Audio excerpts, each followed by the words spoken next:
Hey guys, we're here to bring you another episode of the Gorilla Podcast, where we wrap up the events for March. And today on the show, we have Hate and Kage. What's up? Hey. Awesome. So the topics today, we only have a few topics to talk about. We don't have too much to talk about, but the things we do have to talk about, they're quite interesting actually. So some quick talk about finance and shop-related stuff. Then we have the March character's impact on the meta, as we do every month. And then in terms of the sieges, what we think about the siege this time around, we have a topic from Tewtytron, as we've had for the last couple of months.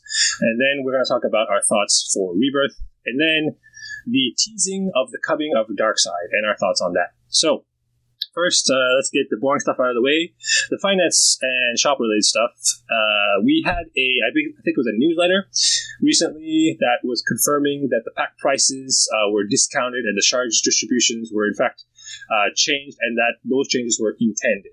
So that means that there are new patterns to come soon. That means I have to redo all my calendar and all that stuff. Yeah, it's fun for me. Well, normally this is a boring topic, but these new sales have been really good, and they've released a lot of sales for characters that people really want. So it's definitely a lot better than usual. Definitely. I definitely agree. And the one that really hit home with me was the one that's currently out at the time of this recording was Starfire Pack. Starfire Pack for 1,000 gems with a pretty decent distribution. Like, I think at worst you can get your rate on return is, I think, 60 gems per shard or something like that, which is reasonable. I mean, if you think of the standard being 80, or at least it was, the standard being 80 gems per shard. So I mean, the new standard's a little bit lower than that now since they've improved it. But yeah, that's still a really good deal for Starfire. And I'm not going to lie, I bought enough to take her to Rebirth 1. So I willed out on these shop prices are so expensive normally that any kind of discount at all, you're like, oh my god, that's so good. Yep. Yeah. Yeah, I'm normally never a fan of buying shards, but I did break on down on Troy and bought enough to take her to Rebirth 2. Yeah, they're good deals. And, I'll give credit to where credit's due. I guess the marketing team went back to marketing school, so that is what it is. So hopefully that is a good trend that hopefully will persist and things will get better. I'm going to give it about 2 to 3 months of, settling into the patterns and the, what's the word here? The sort of recognizable formulas for these packs and the variable packs and so on and so forth, until I can put out like a calendar that I'll be, satisfied with, so that you guys can sort of predict what packs are coming. But it seems that they're sticking to what they've had before in terms of the pattern. They're just reducing the prices or increasing the shard distribution in the packs that they've had in my previous patterns. So hopefully if they don't change too much, then, I can do that with not too much effort. So look out for that coming soon for you guys on Reddit. And let's see. So let's get into the other stuff then. So the March characters and their impact on the meta. And when we say meta, we talk mainly about PvP, but because, PvP Wraith Arena is pretty much very stale, let's talk also about, Siege and the showdowns and the blitzes and so on and so forth. So what do you guys think about, let's say, Mr. Freeze, Ra's al Ghul, Penguin, and Scarecrow? So, hey, what do you think? Well, start with Mr. Freeze. I do like Mr. Freeze quite a bit. I know I said I wasn't going to max characters anymore, but that's already gone to the wayside since the other game I'd been playing did some things that made me not happy, and this game's been doing a lot of things that made me very happy. So I've gone back to my old ways, and I took him L5 level 80, and I've been messing with him. He's definitely a fun character. I don't think he's going to be a meta-shifting, meta-changing character, but I do like having another character that has a taunt. He is fairly tanky, though Wonder Girl can still punch him into oblivion with one shot if she gets a crit, which seems to always happen. But other than that, he can really hold up well. He's very good against Atrocitus teams, and he has a speed down kit that I'm still experimenting around with. I really want to try to make Mirror Master work with him, which I haven't done that much experimenting yet to be able to do so, as I was gone all last week on vacation. So that's kind of on my to-do list for this week. But he's a solid character. I'd say they did all right with him. The reworks, Scarecrow I wasn't high on, I think, the last time we talked, but I decided to sell out in Siege and run Batgirl, Wonder Girl, Scarecrow, Donna Troy. Man, the team is so good. I mean, it can literally beat anything. Like, it does not have any problems. And for that reason, I took Scarecrow level 80 L5, and he does pretty good. Yeah, I have to say. As for Penguin, I liked Penguin prior, so he's probably my favorite of the bunch for the reworks, for this month anyway. And just adding that taunt gives him exactly what you want. And I like that I actually don't feel like I have to run Turn Zero Taunter anymore because he taunts often enough. You're taunting most of the time, so if you're running meteor characters, you can actually run that. So he's a solid character. He doesn't do a lot of damage, so you usually want another physical character that does high damage. But you can really bury other characters behind like a Harley Quinn MJ or Donna Troy or one of those. I think Penguin with Donna Troy it's a nasty combo. It's hard to punch through them. All in all, pretty good month. I haven't played Roz yet. Is it tomorrow that he's the Alliance character? Yep. Yeah. Tomorrow. Okay, so I'll probably gear him out today and start playing with him. I bought several of his packs, so when Siege ends, I'll have him L5 as well. But of everything I've heard and seen, I don't think he's a character we want to rush to gear.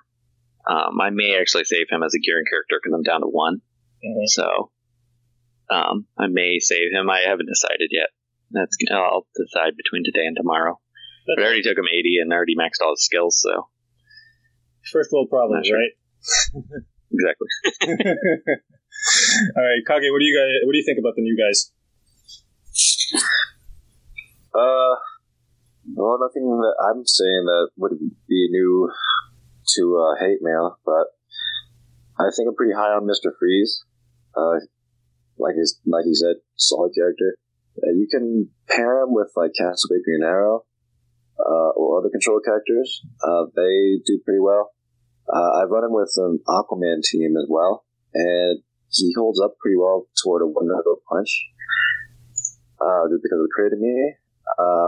Ran some teams at Biogre using Aquaman. He's like, well, why are you running him on a bleed team? And I'm like, dude, bleeds are kind of not the point. They just got the meter down and stuff, so I just wanted to play with it. But overall, it fits in any comp and does his own thing. Roth, I don't have any thoughts on him. I was thinking on his kit, he'd go well with Deathstroke because they both have a kit that complements each other. They both benefit off of deaths and do silencing stuff, but I don't really want to give my Deathstroke to play with him, so I'm going to let other people kind of play with that. That's actually the first team I'm going to test with him, is a Deathstroke team. And then also Clayface could work with him, so I was thinking Brainiac, Clayface, Roz, and then maybe, some other physical character. Wonder Woman, that could actually work. Mascara has silencing in her too, right? So yeah, she's all right. There's a couple different options for that. The problem with the silence is that we don't have too much synergies going off. Like, we've listed like maybe a handful of characters that could work with silence, but the payoffs aren't even that good, right? Like, if you think of other mechanics like invisibility, evasion, there's a lot of different payoffs for those, right? We just don't have the right payoffs right now. Well, I was thinking about running Orm with him, Ocean Master. I think there's some good synergy there. Yeah. I mean, you could think of just silence as a debuff and run like a debuff heavy comp. So something with like Constantine, something like that. So that could work. I don't know. But I mean, otherwise, we don't have a very strong payoff at the moment for silence. We just have like little gimmicky stuff, I feel. And we have other guys to apply a lot of silence, but nothing really to make you feel like you're getting some value out of that silence, right? Just the fact that those guys are just using their basics. That's it. Well, and then my problem too is that I don't feel like I can run a team without Brainiac as a lead. Unless I'm running, the Batgirl meta. The only I can run various teams, but I have to run Brainiac lead. Like, unfortunately, you have to run Brainiac. It feels like to make a team really viable. So I will run him. And he doesn't bring silence. He brings stuns, which is nice, but for some reason you just can never get stuns to be like really good. Yeah, that's fair enough. All right, I mean, for me, in terms of the characters for this month, I am really liking Mr. Freeze, not just because he's a special damage dealer, but he's a good tank. Like, he's actually a very reasonable tank, unless you're getting punched in the face by Wonder Girl, but that is what it is. So, but I mean, Just 20 minutes ago, before we recorded this podcast, I was in a battle, and his tankiness really proved his worth when I was in a one-on-one battle against Jessica Cruz. And it was Mr. Freeze versus Jessica Cruz. And normally you would think, because Jessica Cruz puts ink down, that you would lose that because you're special damage, and you eventually do no damage if she keeps putting sex ink down on him, right? It's not actually the case, because his heal and the way his HP thing works, and the fact it's on a one-turn cooldown, it means that every time she does damage to you, he gets healed, does something else, gets healed again, and keeps going back and forth. So he can almost never die against Jessica Cruz. And she can't do enough damage to take him down enough. So, and his HP incrementally goes up. And then when you get to a point where you have enough HP to survive a couple of hits, if it gets to that point, you basically start spamming his basic, and she stacks. You keep stacking speed downs on her, and she can never take a turn ever again. So he really, really, really proved his worth, I think.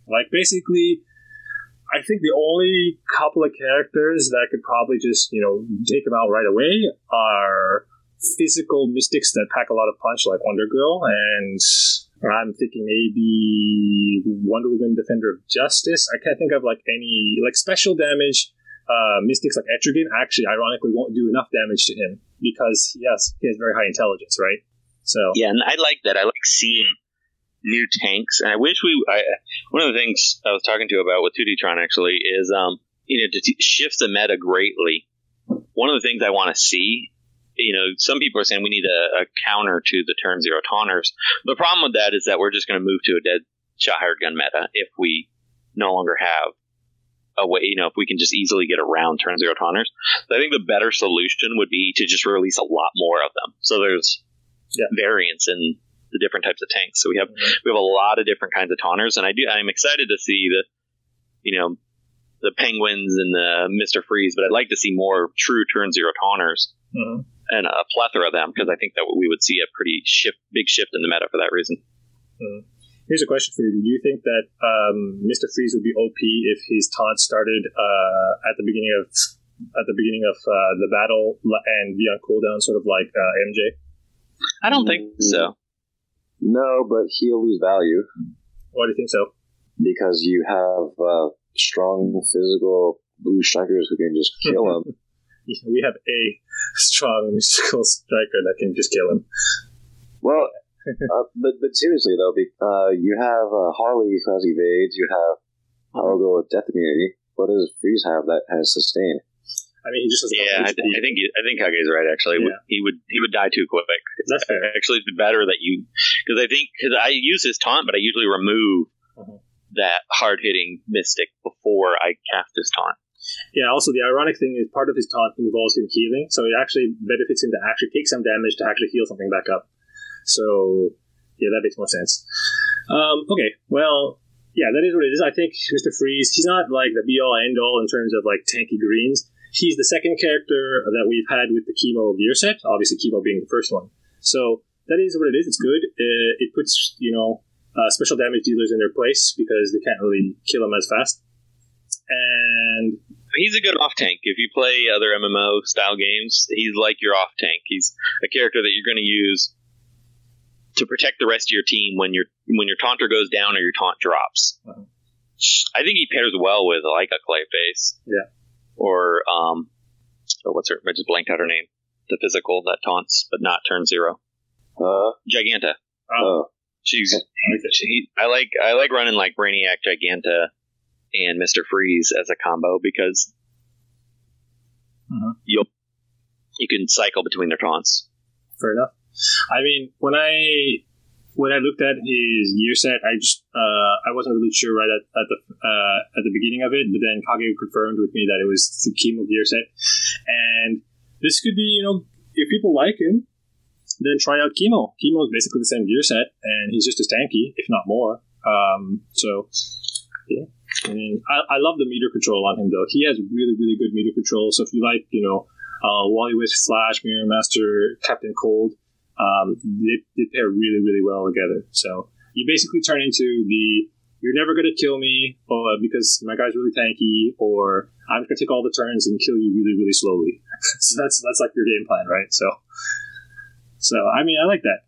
It's a pretty neat way to play the game. So, in terms of Penguin and Scarecrow, I still have Scarecrow at level 1, gear 0. I'm trying my best to avoid the evasion characters. I'm not against evasion, but evasion is just not my thing. But Penguin, I really like him as a tank. I have him at low gears right now, and he's still, reasonably holding his own against like gear 10s, gear 11s even. He gets one-shotted from time to time, but the off time he doesn't. He gets crit. He doesn't get crit. He can put he can put his awareness up, give everyone some shield. Well, that's because you have him low gear. Yeah. No, I know, but I mean, even at low gear, he doesn't sometimes get one shot. Is what I'm saying. That's right. So that's what I'm trying to say. I took him to L5 at the first opportunity. I don't know. I like his kit so much. Yeah, he's one of those guys that's just annoying for the other team. So it's just really, really hard to deal with, right? So with that, I mean, I guess they're okay in terms of the meta, but we haven't really seen a shift in the meta in several months, despite several years. Yeah, despite an adjustment, despite new characters. I'm really, really hoping we get something soon for this evasion meta, but it doesn't give me a lot of hope that they're pushing, Batgirl down our throats with the showdowns. So. Well, actually, that's usually a sign. To think about in the past, they always go on rampages with sales of Deathstroke right before Red Hood comes out. Uh-huh. That's been the kind of go-to, is to milk out the last of the meta for a character. So, and judging by the showdown, everybody's shooting for Batgirl because they want to rebirth her. So, yeah, I mean, I'd rather just play the showdown because I don't want to play the Wraith Arena. So that's basically where I'm at. But in terms of that, I mean, well, it is what it is. The evasion, I don't think evasion is entirely broken. I just find it cheesy. That's all.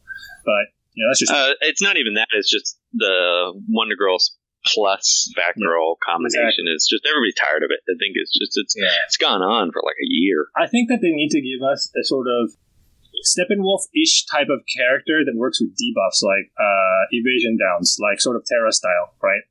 So or Zod style, right? Well, Zod style, and then apply it to the whole team, or apply it to all their team, right? Like all the debuffs. I mean, so if you can do it that way, that's an elegant solution to get around Wonder Girl, right? So the idea that the evasion meta, I mean, I don't think it's terrible, but it's the fact that it's being backed by Wonder Girl, and it's just so boring because, there's nothing really much better than that. Like, let's just, be honest. Is there a better, in a nutshell, is there a team composition that's better than let's say, Batgirl, Harley Quinn, Mad Jester, Donna Troy, and Wonder Girl? Because there isn't. I mean, there's no better team. If you have a choice, you'd run that if you can, right? That's just it, right? Like, whenever I just, in Siege, when I don't want to get attacked, which is right now, it's nearing the final stretch, I want to be top 60, I don't want to have to buy more gems, or buy more energy, I mean. So I'm running the Batgirl, but I'm using Scarecrow instead of MJ, which I think works. Some people say it's easier to face. They probably work about the same, but either way, they come either Batgirl Scarecrow or MJ. They're both frustrating.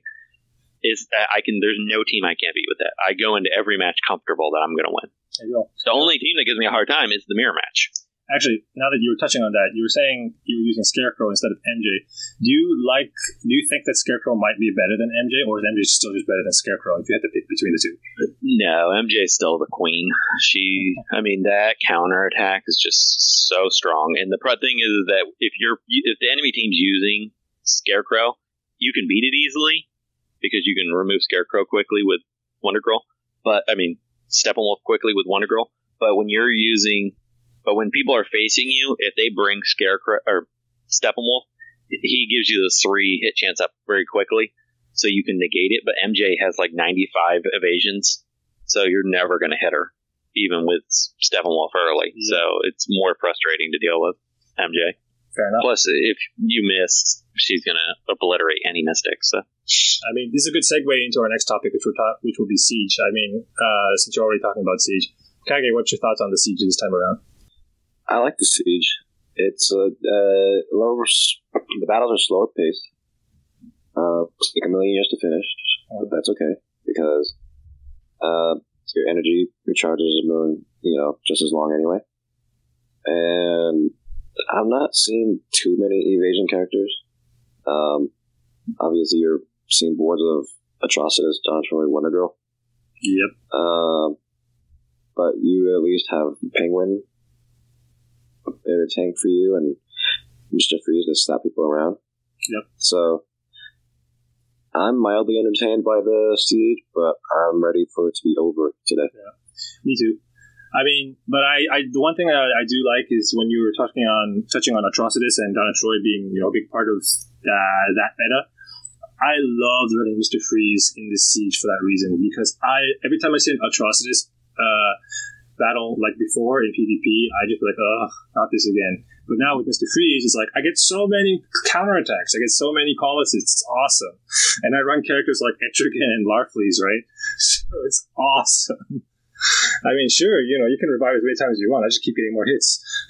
So it's awesome for me. I like that. So, I mean, in terms of the actual siege changes, this time around, there was actually no changes from the last one, if I'm not mistaken, right? So the revenge costs was the same. The points distributions were the same. And the rewards were exactly the same. There was nothing actually changed, right? Except for trophies. No, trophies actually were improved from the last time too, right? I thought the revenge cost was lowered. Was it? I mean, 3. No, it's the same. You're right. Yeah. Yeah, I think it is the same as the last one. I'm getting the one before confused. And it's still minus 4 points, right? For a loss. Yeah, and the rewards are still the same. So, I mean, normally every time a new siege comes out, I would compare it to the previous sieges and then show what the changes were. But I believe this time around, the reason why I didn't do it is because it was exactly the same. So, the question is, did we find the sweet spot for Siege in terms of its format, and what do you guys think of the current format? Do you think they could still change it or what? I don't think so. No? I actually think it's okay. Oh, sorry. Go ahead, Kage. No, I think they still need to fine tune it, but I just don't think they've had time to fine tune it. All right. Hey, what do you think? I'd like to see a little something else, and I think maybe we will see that next month because I remember originally we were told that some of the top level ranks in Siege might get crystals or something along those lines. And I think if they did that, we'd be fine. I'm a little more high on getting shards than I was before because of Rebirth, so that kind of adds to the value of being a higher rank. Mm-hmm. But I kind of also, before I wanted to have to buy the gems every time because I wanted to compete, but now I'm like, do I really want to have to buy that many gems? Mm-hmm. So, I can get top 60 without buying many, if any, gems, and it's still a challenge. So I think Siege is in a pretty good spot overall. I'm okay with that. It's so much better than Wraith. If I have to compare the two, then I'm 100% okay with the way it is. Fair enough. I mean, now speaking as a, I wouldn't say a whale, but a dolphin, or even semi-free to play at some points. And this is for you guys who are free to play as well. When you think of Siege in terms of the way they've increased the siege output or the shards output, and the fact that it's for a paywall character every time, and the way you can access shards in this game as it is for other characters, I think you could pretty much reasonably take any character. I mean, if you're decent enough level and you can do decently well in PvP and most of PvE, you should be able to get most characters in the game to at least Legendary 1 or higher, and that's a great place to be at. Like, the fact that Ra's al Ghul and Batwoman before him and all the other Siege characters get a follow-up PvP week the month after, you get another chance to get another, maybe 100 or so shards to add onto your collection to get them to that higher stage. So, I mean, it's a good point for players who don't want to invest too much money in the game or none at all and still have a reasonably developed roster. And I think that's good, the fact that they're sort of just handing this out to us, right? Yeah, I mean, this game is definitely free-to-play friendly. Very free-to-play friendly. Yeah. In fact, I complain all the time that minimal to spend, in a lot of cases, have advantages in the game. Where Siege, you really don't anymore. Showdowns, you don't. So I'm okay with one PvP mode. Mm-hmm. I wish they would adjust the point spread just a little bit so it's not so terrible when you actually want to do a character on there. But I honestly, the way it is now, I could live with it because now the siege is permanent and we have showdowns. Seems like showdowns every month now. Yep, pretty much. It's been pretty consistent for the last 3 months, so I would say so. I haven't really tracked it, and one of the things that really excite me about Rebirth is the fact that I actually want to run all this stuff now. So I'm running the showdowns, I'm running all the other events, which I haven't done in 8 months. Yeah. I mean, the idea behind Rebirth 2 is that it makes you play the other modes of the game too. And for me personally, just playing other modes of the game other than the PvP Wraith Arena just gets me away from the meta if I can for the most part. But then you still see, some Batgirl teams show up here and there from time to time. Yeah, but I mean, there's 3 or 4 of them versus 9 of them. So, yeah. So it doesn't bother me as much as it did. Alrighty. In those modes, at least. All right, let's move on from there. We got a topic from Tewtytron, as we have been for the last couple of months. And his topic this time around is, what do we think about certain characters in the meta? And this time around, his options were Cyborg and or Martian Manhunter. The reason was because Cyborg is a very good Rebirth candidate, because most of you guys should have a lot of his shards, and he's a farmable character. Martian Manhunter is because it's been about 1 year since he's been out. So it was March this time last year with the March Madness for the Martian Madness thing. I can't remember what it was called. But first, let's talk about Cyborg, I guess. So what do you guys think about Cyborg as a character and how we're going to use him in the meta? So, Kage, why don't you go first? I haven't used Cyborg in what feels like a long time. So I don't really have any thoughts on him, I think. He was probably one of my first Deathstroke counters, but obviously, since he's not really relevant, Cyborg, I feel, isn't really relevant. And then whenever I see him in PvP or Red Alerts, I'm like, oh, it's a free win, because I just run Star Sapphire or Wonder Girl or any blue ever and just nuke him down in one shot. So I'm not really scared of him. There are occasionally good Cyborg teams, like I see Hal Jordan, Cyborg, Harley Quinn, and Wonder Girl. So Hal Jordan's going to call those assists and, ramp Cyborg up. So you kind of need to bring in your own Wonder Girl to keep that in check. So other than that, not really a threat. And I don't know if he could use a rework. I just don't think he's just relevant. His kit just is outdated. I just don't know what to do. I actually know what they can do with him. They need to let him start out with Can't Miss, and he would instantly be one of the better characters. Oh, yeah. Yeah, just give him the Can't Miss on the nuke, turn 1, right? Not the nuke necessarily, just put it on his basic. I don't think that would make him overpowered at all. Fair enough. So that way you can charge him up reliably. You could charge him up reliably and then go from there, right? Yeah, because you could go. I mean, so before you go on the Martian Manhunter, it's funny because when Tewtytron sent the message saying that, these are the characters you want to talk about, I had just faced a team that destroyed me that had Cyborg. Oh, yeah. And it got me really thinking about him, because I had been kind of chewing on the idea of, because he's, I have a billion shards for him. And, but he works really well, because if you pair him with, and I pair everybody with Brainiac lead, you're not going to get automatically nuked down by Wonder Girl. But then I was thinking Donna Troy and Penguin, put him on the team with him. Mm-hmm. And then right away you can keep him protected. And once he has time to ramp, he's scary. I mean, he can even Mystics. But he has to be protected. He gets protection from Donna Troy constantly because he stacks up so many buffs too. Yep, and then Penguin gives them the affinities and gives them shielding. The other thing I used to always run, if there's no Wonder Girl on the opposite team, just run Steppenwolf. At turn 1, you can use his big gun, and that automatically just kills Harley Quinn MJ or any other character, and you won't miss. So he's not a bad character. He has to have time to ramp, so he has to be on a team that protects him. And like most characters, he's very vulnerable to Wonder Girl, so you gotta protect him from her.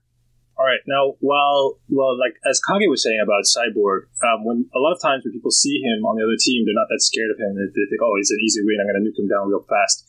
There's a reason for that. It's mainly because his AI is really stupid too. It has to do with the way the programming uses the abilities. They usually use the more quote-unquote bigger payoff moves, which is the third, and then the second, and then the basic, in that order, if it's off cooldown most of the time, right?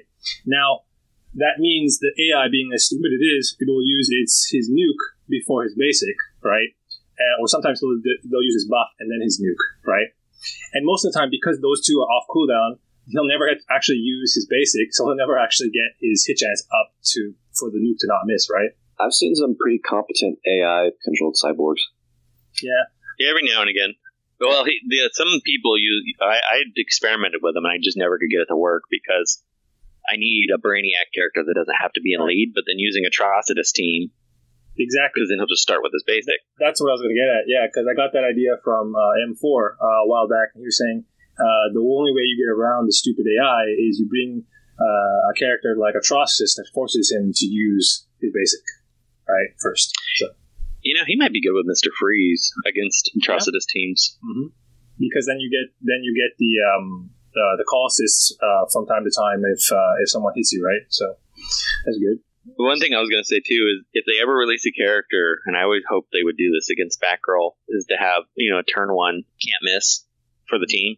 Then you could run him. He would be like the best character because you could run his big nuke right away against MJ. I mean, I guess to wrap up Cyborg in a nutshell, you basically want to run him with Call Assisters or counterattackers like Mr. Freeze, basically to get his basic off as much as you can before you choose to use his nuke. That way he's sufficiently ramped up and can't miss. The other thing is that, he is a glass cannon, so you want to protect him if you can. So if you have a taunter to protect him, or if you have a way to give him awareness or something like that, it's a good idea too. Otherwise, his other synergies would be with Steppenwolf, if you're not running against Wonder Girl. That way you can make it so that he can't miss before his turn, and then you can start off with the nuke, right? But that's where his leader needs reworked into can't miss for the team. That would be awesome, yeah. You make him a tier 1 character, like straight off the bat. And he's readily farmable. So there you go. So if you're listening, devs, that's your homework. Let's get into Martian Manhunter. So this is actually a character I really like. So I'm going to start off talking about him, then I'll let you guys talk about him for a second. So the thing I like about Martian Manhunter, he covers the bases that the Cyborg is needed to pair with. So you can pair Cyborg with Martian Manhunter too, because he calls assists. So and he provides. He's sort of like a special damage or a reverse Hal Jordan in a sense, whereas Hal Jordan's basic is a physical damaging move, and his big hit move is a special damaging move. Martian Manhunter is the opposite. It's a special damage basic, and his big hit move is a physical damaging move. And they both provide stuns. They both provide some sort of protection. Hal Jordan in the way of shields, Martian Manhunter in the way of awareness. However, Martian Manhunter's team leader ability makes it so that your team gets awarenesses every time someone dies. So he kind of can be built around that sort of throw someone under the bus type of mechanic, like Constantine or Deathstroke. So that's what made him quote unquote abusable. And I think at the time when he was released, Fanatic Jalapeno was going on about how he thinks his character could get nerfed because it's too abusable. What do you guys think of that whole mechanic as it is the sort of throw your guy under the bus mechanic? No one runs it, so, not a problem. I don't think it's a big deal. If they ever fix Arena to where if a character's standing, then it would be a little bit more, I think we would see more of it. But I don't think it's abusable at all. It is a viable strategy if you have a weaker team or you have a weaker roster and you have to run, or you're doing Alliance Days and you have to run a character. Deathstroke's probably still a better option overall, I would say, for that purpose. But, I think it's fine. You lose a character, you want to get those buffs, and it helps keep your team alive. So it's not like it's ramping it up to where you're going to nuke a team. You're just staying alive. Like, in a perfect world, and that being a world where Wonder Girl doesn't exist, and you can not care about having a lot of buffs on your guys, you can get to a point with Martian Manhunter and Donna Troy where you just stack up tons and tons and tons of awareness on all your teams. And you pair him with characters like Wonder Woman, Defender of Justice, and Poison Ivy to spread around those awarenesses and multiply them, and gets really out of control really fast. I remember, I think it was Mr. Scotty Mac a while ago when Atrocitus came out, I think, and they were running when Donna Troy was coming out. You had Atrocitus, Martian Manhunter, Wonder Woman, Defender of Justice, and someone else, I think. And then there were just tons and tons and tons of awarenesses everywhere. You could just never kill them. So that was a fun team up until Wonder Girl was released. What I want to see for Martian Manhunter, because I do like Martian Manhunter surprisingly more than I thought I would, and he doesn't have to be in lead to use a lot of his abilities. So I like Brainiac lead, Martian Manhunter, Donna Troy, but the problem is finding that fourth character that really fits into that group. And we really, really should get, I think this would make so many more comps viable, physical, stunning character that benefits from stunts. Because the other three, they stun, they don't benefit from stunts. And I want a character that, is like a Killer Frost that benefits from stunts. And then that would open up a bunch of Killer Frost comps as well. Or like a Gorilla Grodd, but physical. Yeah, I mean, but outside, that doesn't have to be a leader, because I want to be able to run Brainiac lead to survive with all my buffs. Fair enough. All right. I mean, Gargan, you have any thoughts on Martian Manhunter? Kind of vanilla, I guess. I mean, he's just not the type of character I like to run. He makes your team more defensible or more defensive, but I already have Donna Troy for that, so I don't. And I know they play really different roles, but the whole gimmick with awareness and protecting your team, I'd rather just have Donna Troy run a different leader, and then that's just more of my playstyle. I know Martian Manhunter is good, but to me he's kind of like he's good, but I'll pass.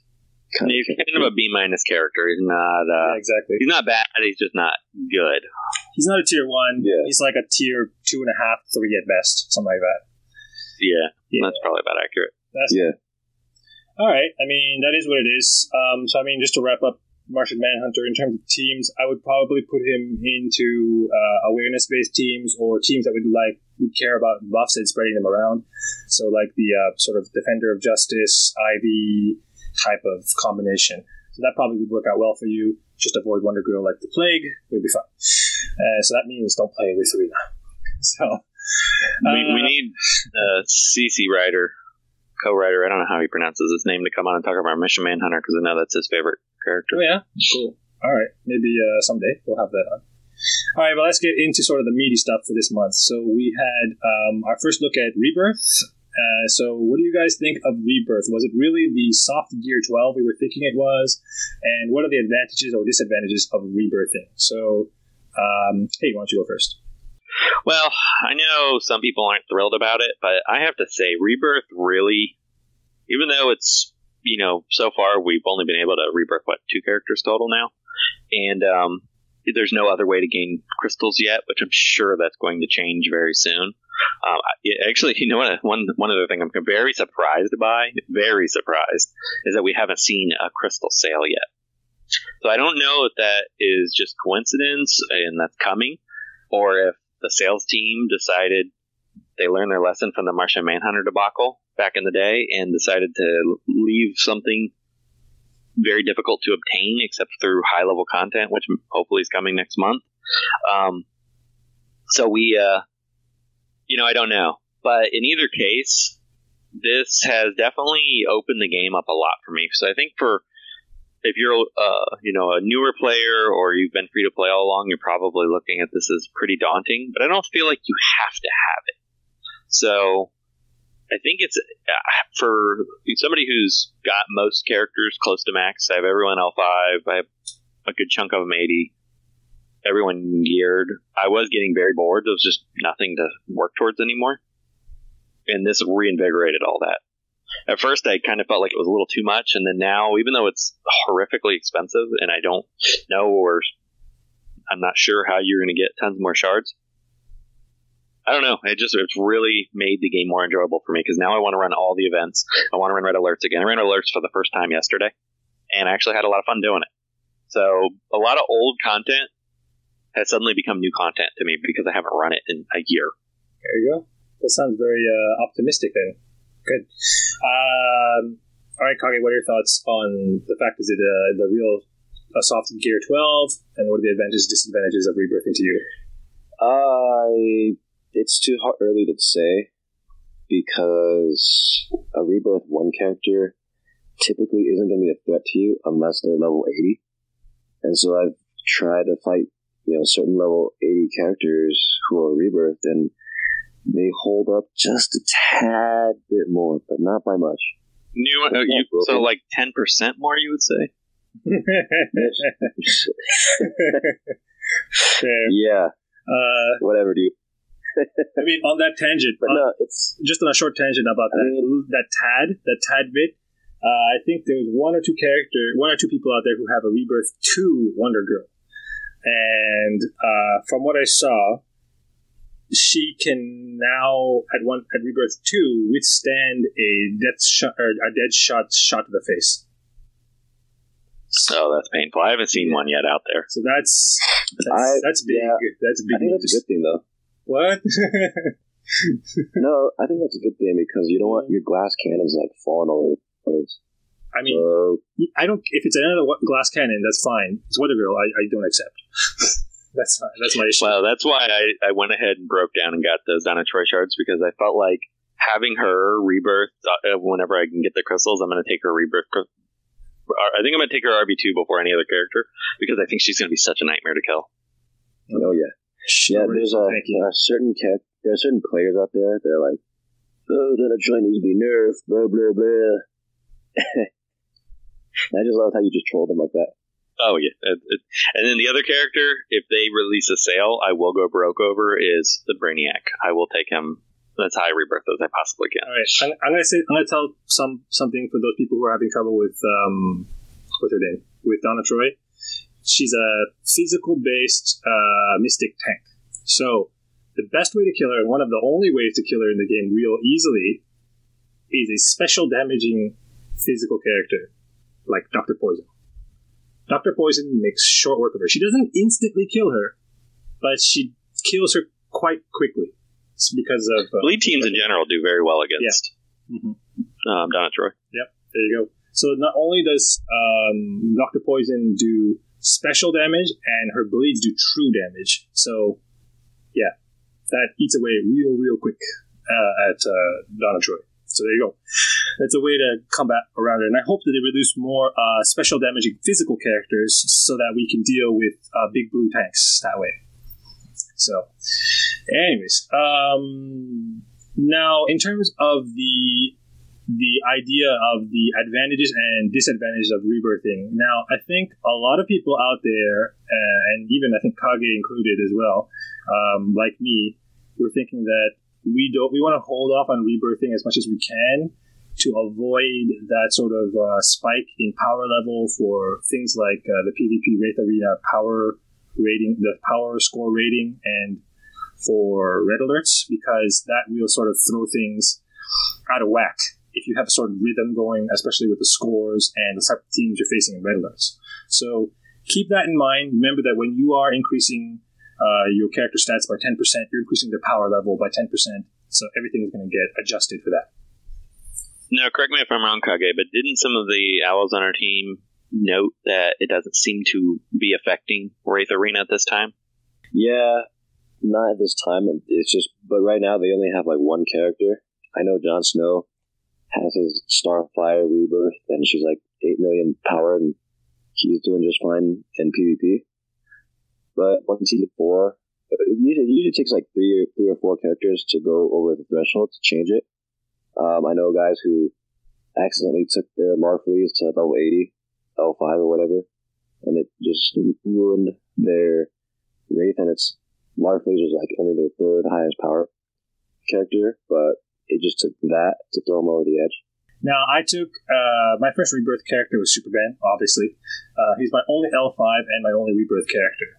And the fact that he's sort of a tanky, not very high physical score, helps keep that, down. But at the same time, like I said earlier, I did buy enough packs of Starfire to take her to Rebirth 1 too. So I'm planning to do that sometime in the near future.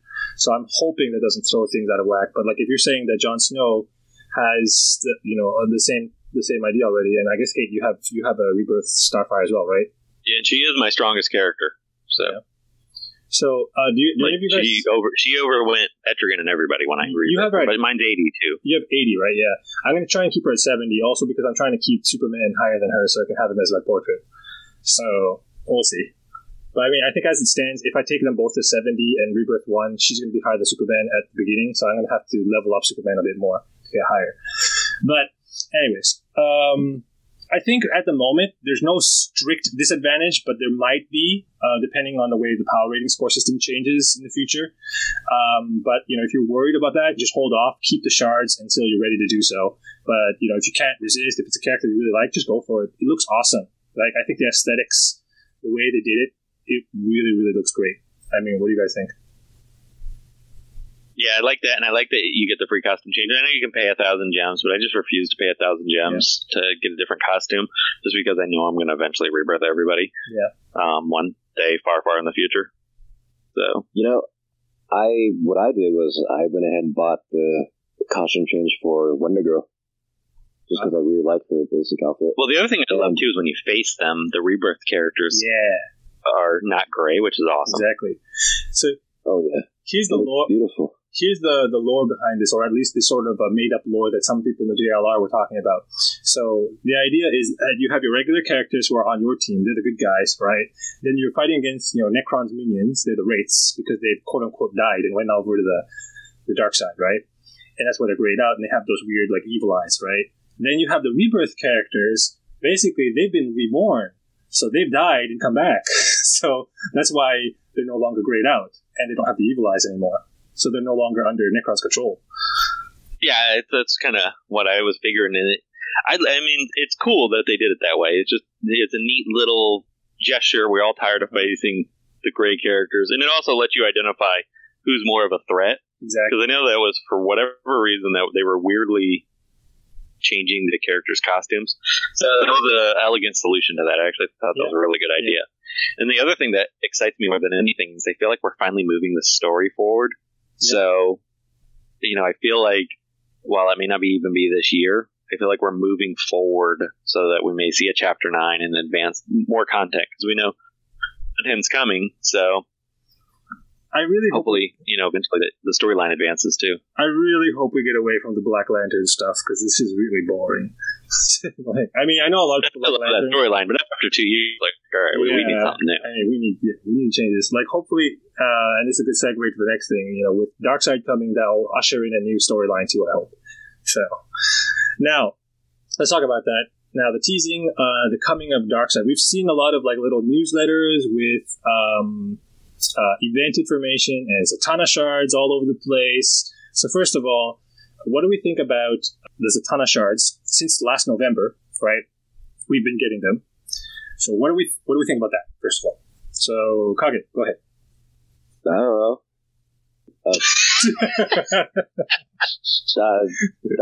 I don't speculate on these things.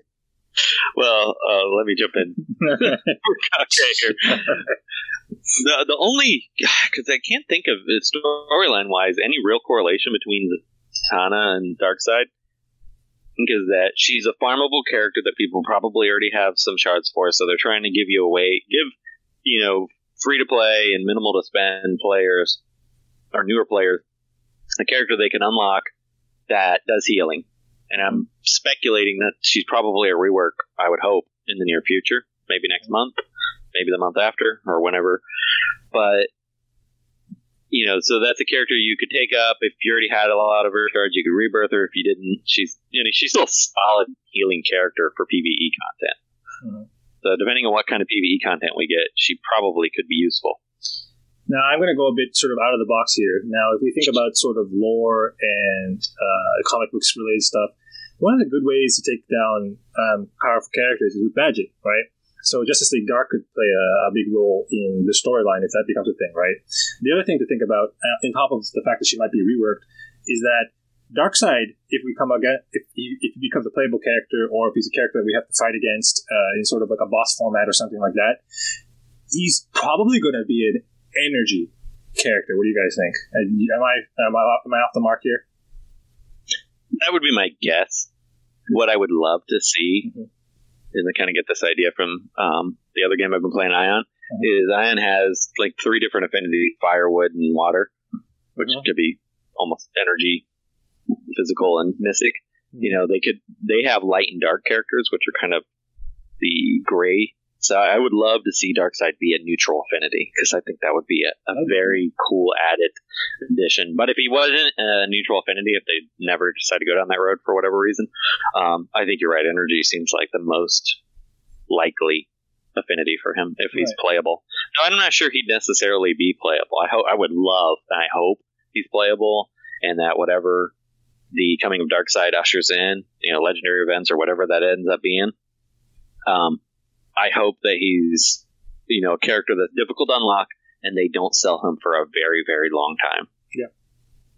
Now, with that, I'm going to think that if he is going to be an energy character, that means if you're going to use Zatanna, she's a mystic, so she's going to be able to do tons and tons of damage to him. So that's probably a good reason why you want to use a character like her. She's also a character that people have lots and lots and lots of shards for, because she's farmable, and she was, you know, in so many different events and things like that. So a very good Rebirth 1 character as well. So things to think about. Now, what do we expect for Darkseid then on that topic? So with what they've been saying in the newsletters, what do you guys speculate on for the coming of Darkseid? Kate, why don't you go first? That's hard to say, but you know, I've been thinking there's going to be some kind of based or storyline based something where you fight him at the end and he's some big bad boss. That would be the most likely scenario. I hope they, you know, really do it up to where he's super challenging, and you know, you almost feel like you have to rebirth characters to get there. I think that would be really awesome. I don't know. I'm just excited something new and grand is coming. They had, what was that newsletter about Steppenwolf that came out? It was like, these characters are going to fall when Steppenwolf comes, and he's coming very soon. Yeah, so in the storyline, Steppenwolf's always been kind of the herald to Darkseid. So I would guess that he's going to be like an intermediate boss that you'll fight on your way to Darkseid would be the most likely scenario of some kind. So either way, I'm super excited for it. I'm just so excited. You know, it's been so long. We keep hearing new content's coming, new content's coming, new content's coming. And now we know new content is coming, and it seems like it's right around the corner. I'd be really surprised if it wasn't next month or early part of next month at some point. So basically, your speculation is that we're going to fight against Steppenwolf first, who's going to usher in Darkseid, and then Darkseid's going to come in and, you know, wreak havoc on us all. So the first part is getting through Steppenwolf.